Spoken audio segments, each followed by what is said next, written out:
এখন বাজে দুপুর একটা, তো এখন থেকে ব্লগটা শুরু করছে। আর ব্লগটা শুরু করবে দেখো মার এখানে দুপুরে রান্না কমপ্লিট হচ্ছে। আজকে নিরামিষ রান্না করেছে, দেখো না ডাল রান্না করেছে, পাঁপড় ভাজা, আর এখানে আছে আলু ভাজা। আর কি রান্না করছে আমি জানি না। তো মার যেহেতু রান্না কমপ্লিট হয়ে গেছে, দেখো স্নান করতে চলে গেছিলাম, স্নান করে চলে আসলাম। স্নান করে আসার পর দেখো মা দুপুরে খাবার দিয়ে দিল। তো এটা দিয়ে দুপুরে খাবার খেয়ে একটুখানি ঘুমিয়ে গেছিলাম। ঘুম থেকে ওঠার পর দেখো এই পুরো অন্ধকার গলি দিয়ে হেঁটে হেঁটে চলে গেলাম এই দোকানটাতে।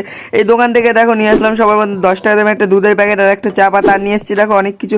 এখানে আরও একটা দুধ ছিল, এখানে চিনি ছিল, এখানে সুজি ছিল, আর এখানে কি এলাচ ছিল। তো তারপরে দেখো একটুখানি বই পড়তে বসেছিলাম। বই পড়ার পর দেখো এখানে মিক্সির মধ্যে একটুখানি আদা দিয়ে দিলাম, তার উপর দিয়ে দিলাম দেখো চিনি দেওয়ার পর দেখো এখানে চা পাতা দিয়ে দিলাম। চা পাতা দেওয়ার পর দেখো এলাচ দিয়ে দিলাম 2-3টে। এলাচ দেওয়ার পরে এটাকে মানে মিক্স করে দেখো আমি এটাকে মানে ছেঁকে নিচ্ছি। ছাকার পরে এর মধ্যে দেখো এক প্লেট দুধ মিশিয়ে দিলাম। মেশানোর মধ্যে ভালো করে মিশিয়ে দিলাম। আর রাতের খাবারের জন্য মা আজকে সুজি বানিয়ে নিল রাতেরবেলা। সুজি বানানোর পর রাতের খাবারের জন্য এখানে আটাও মেখে নিচ্ছে। আর আটা মাখা হয়ে গেলে এখানে রুটিও দেখো বানানো শুরু করে দিচ্ছে। রুটি রেডি হয়ে গেলে দেখো রুটি দিয়ে দিচ্ছে। বাদে আমি রুটি খাই, তোমরা কমেন্ট বলার জন্য চ্যানেলটাকে সাবস্ক্রাইব করো। ততক্ষণ